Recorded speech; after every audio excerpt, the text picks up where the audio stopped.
Welcome back to our channel. స్టోరీలోకి వెళ్ళిపోదామా? స్కూల్లో మొదలైన మా ఫ్రెండ్షిప్ పీరియడ్ల కంటే ఎక్కువ, హోంవర్క్స్ కంటే బలంగా, టీచర్స్ గుర్తుపట్టేంత వైల్డ్గా ఉంది. మొదటి రోజు బెంచ్ పంచుకోవడం నుంచి మొదలైన మా కథ చివరికి టిఫిన్ బాక్స్ పంచుకోవడం, పాస్ చేసిన కాపీస్ పంచుకోవడం, చివరికి సీక్రెట్స్ పంచుకోవడం వరకు కూడా వచ్చింది. మా స్టోరీ విన్నాక ఏ ఒక్కరైనా ఒక ఫ్రెండ్ ఉన్నారని అనిపిస్తే వెంటనే వాళ్ళకి మెసేజ్ చేయండి అండ్ ఈ వీడియో వాళ్ళకి షేర్ చేయండి. 9 years ఆఫ్ ఫ్రెండ్షిప్ ఎలా స్టార్ట్ అయిందంటే, నేను 8th స్టాండర్డ్లో ఉన్నప్పుడు స్కూల్ చేంజ్ అవ్వాల్సి వచ్చింది. So first day in new school, కొంచెం టెన్షన్ కూడా. ఒక బెంచ్లో కూర్చున్నా, తను నా పక్కకొచ్చి కూర్చుంది అండ్ తన బుక్స్ నాతో షేర్ చేసుకుంది.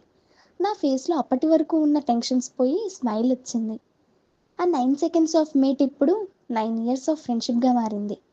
ఈ ఫ్రెండ్షిప్ టైంని దాటి, క్లాసెస్ని దాటి, సంవత్సరాలను దాటి ఇప్పటికీ సేమ్ ఫీలింగ్ ఉంటుంది తను చూసినప్పుడు. మేము చేసిన స్టేజ్ పెర్ఫార్మెన్సెస్, తీసుకున్న బెస్ట్ గిఫ్ట్స్ అండ్ మేమిద్దరం క్లాస్లో టాప్ 10లో ఉండేవాళ్ళం. బట్ మా మధ్య ఎప్పుడూ ఈగో లేదు. ఆ ఫస్ట్ డే తర్వాత నుంచి గాడిదల్ని గుర్రాల్లా మార్చిన మా కుళ్ళు జోక్స్, టెస్ట్ ఎప్పుడన్నది మర్చిపోయిన మా మైండ్, ఎగ్జామ్ కాపీ కోసం సీరియస్ ప్లాన్స్తో నిండిపోయిన మా చిన్నర్ కామెడీ, అన్నీ మునిగిపోయిన మూమెంట్స్ కాదు, జీవితం ఇచ్చిన మంచి మెమరీస్. మా బెంచ్ ఎలా ఉండేదంటే అసెంబ్లీ కన్నా బిజీగా ఉండేది. బోర్డు మీద తెలుగు టాపిక్ అయితే మా బెంచ్లో బిర్యానీ టాపిక్. కన్నీళ్లు కార్చిన చివరి అసెంబ్లీ నుంచి కాలేజ్ ఫస్ట్ డే వరకు మధ్యలో కొంత గ్యాప్, బట్ ఫ్రెండ్షిప్ మారలేదు. కాలేజ్కి వెళ్ళాక కొత్త ఫ్రెండ్స్ వచ్చారు, కానీ మా మధ్య పాత జోక్స్, పాత ఫొటోస్, పాత మాటలు మాత్రం సేమ్. ఇంటర్ కంప్లీట్ చేశాం. తనకి బీటెక్ సీట్ వచ్చింది, నాకు డిగ్రీ. చాలా గ్యాప్ వచ్చింది, చూసుకోవడానికి కూడా టైం సెట్ అవ్వలేదు. తను కాలేజ్ నుంచి వెళ్తుంటే చాలా ఏడ్చాను.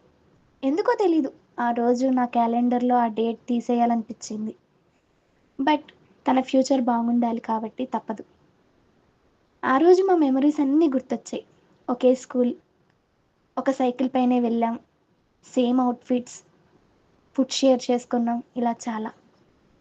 పాతకాలంలో ఉత్తరాలు మార్చుకునేవాళ్ళు, అలాగే మేము కూడా ఉత్తరాలు పంపుకొని మాకు ఏవైతే మిస్ అవుతున్నామో అన్నీ షేర్ చేసుకున్నాం. 4 years కంప్లీట్ అయింది, నాకు మ్యారేజ్ సెట్ అయింది. తను ఇలా అనుకుంది, నాతో చైల్డ్హుడ్, అడల్ట్ స్టేజ్ పంచుకుంది, బట్ ఇప్పుడు కొత్త జీవితాన్ని పంచుకోబోతుంది. గుండె కాస్త బరువుగా ఉంది, బట్ హ్యాపీనెస్ కూడా అదే స్టేజ్లో ఉంది. మా మధ్య ఎప్పుడూ గొడవలు రాలేదు, బట్ మా మధ్య మూడో మనిషి వస్తే ఆ జెలసీ బాగుండేది. ఈ స్టోరీ చెప్తుంటే ఇంకా ఇంకా చెప్పాలనిపిస్తే, బట్ లిటరల్లీ నా టీయర్స్ ఇక్కడితో ఆపే అంటుంది. ఈ వీడియో ద్వారా ఒకటి చెప్పాలి, ఒక మంచి ఫ్రెండ్, ఒక మంచి హెల్దీ అట్మాస్ఫియర్. సో రే పొట్టోడా, లవ్ యూరా. ఈ 9 years ఫ్రెండ్షిప్ ఇంకా ఇంకా ముందుకు వెళ్ళాలి అండ్ ఫ్యూచర్లో తను కూడా మంచి పొజిషన్లో ఉండాలని కోరుకుంటున్నా. గాడ్ బ్లెస్ యూ తల్లి. అండ్ మా క్యూట్ స్టోరీ మీకు నచ్చినట్టయితే లైక్ అండ్ సబ్స్క్రైబ్.